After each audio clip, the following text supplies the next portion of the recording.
Kericuhan terjadi saat penertiban kawasan wisata milik Badan Usaha Milik Daerah BUMD Provinsi Jawa Barat yang berada di kawasan wisata Puncak Cisarua Bogor.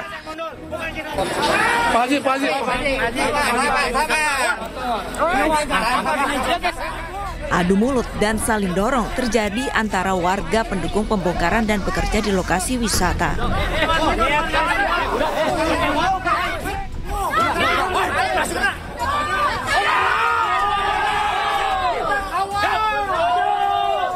Warga bersikeras setelah ada perintah pembongkaran dari Gubernur Jawa Barat Deddy Mulyadi. Namun pembongkaran tak kunjung dilakukan oleh petugas di lapangan, diduga karena adanya penolakan dari sejumlah warga yang bekerja di lokasi wisata.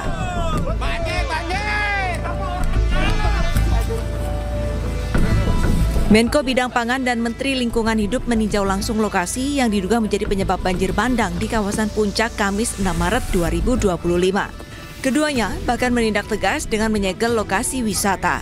Total ada 4 kawasan yang dinilai melanggar alih fungsi lahan.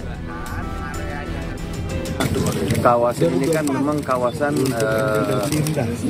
lindung, kemudian kawasan perkebunan yang tidak boleh untuk bangunan seperti ini ya. Ini kan enggak dulu siap mantan Menteri Kehutanan kan begini. Itu restoran yang kecil-kecil di pinggirnya dibongkar, apalagi bangunan sebesar ini pas gitu.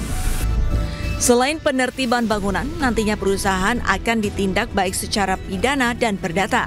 Mereka akan diminta ganti rugi atas kerusakan yang ditimbulkan. Ini kami mungkin Mbak Menko aja langkah 2. Pertama pidana dan perdata. Perdata terkait dengan kerugian lingkungan yang harus dia bayar. Pidana karena sudah menyebabkan kematian dan banjir yang nilai ekonominya cukup besar. Jadi ini perintah Pak Menko, kita selesaikan sudah zaman kita. Diketahui bangunan seluas 21 hektar milik BUMD perizinannya tidak sesuai. Menurut izin yang dikeluarkan hanya 2.800 meter persegi yang akan dikelola.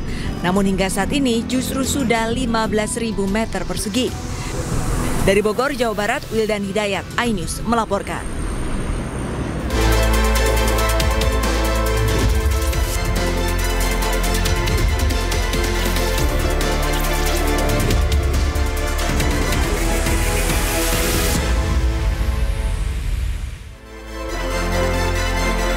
Selamat siang pemirsa.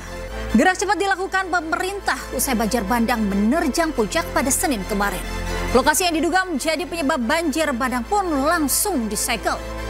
Selain informasi tadi, kami juga akan hadir beragam informasi menarik dan terkini terkait kebijakan hingga kegiatan para pemimpin bangsa. Bersama saya, Angelika Devagam, inilah pemimpin rakyat, pemimpin beraksi, rakyat awasi.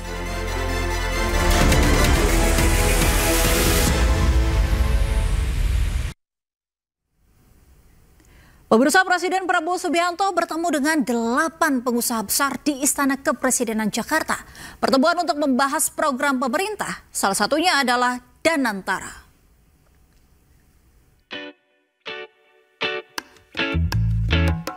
Presiden Prabowo Subianto bertemu dengan 8 pengusaha besar di Istana Kepresidenan Jakarta.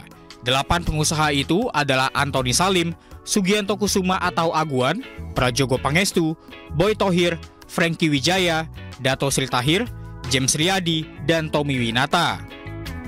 Masing-masing pengusaha tersebut memiliki latar belakang bisnis yang berbeda, mulai dari sektor pangan, properti, energi, keuangan, dan manufaktur. Prabowo pun membahas sejumlah isu strategis, termasuk program makan bergizi gratis, pembangunan infrastruktur, penguatan industri tekstil, hingga upaya swasembada pangan dan energi. Selain itu, industrialisasi dan pengelolaan investasi melalui Badan Pengelola Investasi Danantara juga menjadi topik utama dalam perbincangan. Tim Liputan, iNews melaporkan. Danantara akan menjadi sumber investasi proyek pemerintah. Untuk memastikan bebas dari pengaruh luar, Presiden Prabowo meminta tak ada orang titipan di BPI Danantara.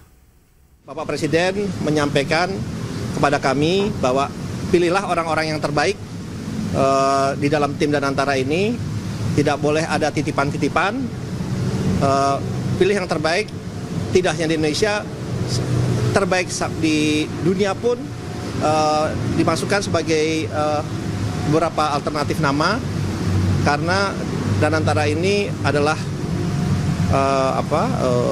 badan investasi nasional yang memang bertujuan untuk meningkatkan perekonomian kita, dan yang paling penting adalah juga meningkatkan penciptaan lapangan pekerjaan. Pemirsa, para pejabat Pertamina yang diduga terlibat dalam kasus korupsi BBM Pertamina berpotensi dihukum mati. Lantaran korupsi yang dilakukan pada tahun 2018 hingga 2023 terjadi saat negara dalam kondisi darurat COVID-19.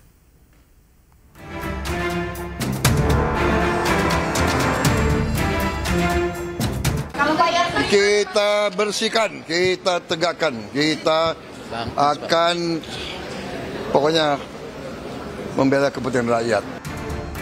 Kasus korupsi yang menyeret keterlibatan sejumlah petinggi anak usaha Pertamina terus menjadi sorotan. Nilai kerugian negara akibat korupsi dari tahun 2018 hingga 2023 sangat fantastis, bahkan diduga bisa mencapai kuadriliun. Tak hanya itu, korupsi ugal-ugalan yang dilakukan para pejabat Pertamina ini dilakukan saat negara dalam kondisi darurat COVID-19. Bila terbukti melakukan korupsi, para tersangka bisa dijerat dengan hukuman maksimal, yaitu hukuman mati. Akan melihat dulu, apakah ada hal-hal yang memberatkan dalam situasi COVID dia melakukan perbuatan itu, dan tentunya ancaman hukumannya akan lebih berat. Bahkan dalam kondisi yang demikian bisa-bisa hukuman mati. Tapi kita akan lihat dulu bagaimana hasil penyelidikan ini, ya. Dalam Undang-Undang Tipikor Pasal 2 Ayat 2 disebutkan hukuman mati untuk koruptor bisa diterapkan bila dilakukan saat negara dalam keadaan darurat, bencana alam, pengulangan tindak pidana, atau dalam kondisi krisis ekonomi. Pertamina sebagai induk perusahaan yang menaungi para tersangka pun sebelumnya sempat meminta maaf kepada masyarakat. Pertamina juga pastikan akan terus memperbaiki diri.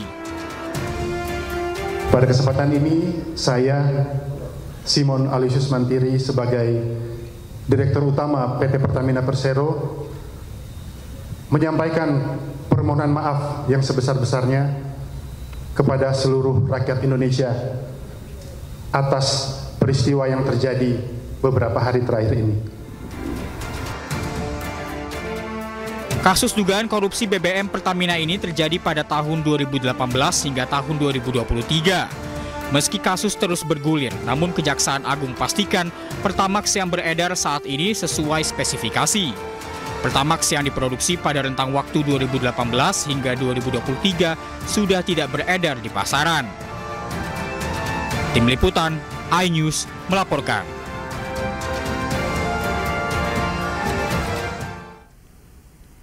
Tiket pesawat harga diskon sudah bisa dibeli warga. Di mana saja warga bisa membelinya? Selengkapnya usai jeda di Pemimpin Rakyat.